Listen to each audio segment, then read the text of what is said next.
دیکھنے میں تو یہ آ رہا ہے کہ مجمع کے ساتھ ایک بنوریا سائٹ ہی جڑا ہوا تھا اور اب انہوں نے بھی اپنی راہیں مجمع سے جدا کر لی، تو اس کی کیا وجہ ہے؟ بجائے اس کے کہ دیگر مدارس مجمع کے ساتھ ملحق ہوتے، ہم جانتے ہیں ماشاءاللہ انہوں نے بہت زبردست کام کیا ہے، انہوں نے رابطۃ العالم الاسلامی اور غالباً مدینہ یونیورسٹی سے غالباً انہوں نے اپنا الحاق کر لیا ہے، تو ان کی طرف تو مدارس کو آنا چاہیے تھا، کیا وجہ ہوئی کہ بجائے مدارس ان کی طرف آنے کے ان سے پیچھے ہٹ گئے؟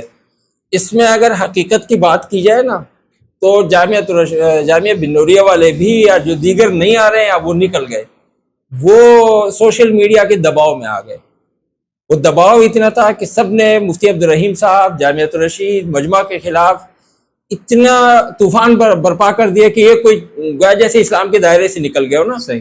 تو وہ تو چھوٹے ہیں، یعنی صاحبزادگان علم میں بڑے ہوں گے، اپنے حیثیت میں بڑے ہوں گے، عمر کے لحاظ سے تو کل کے وہ ہے نا، نوجوان ہے نا، بالکل ایسے ہی۔ تو وہ اس طرح کے لوگ اس میں دباؤ میں آ جاتے ہیں، اور میں سمجھتا ہوں یہ فطری عمل ہے، تو یہ ایسا ہوا ہے۔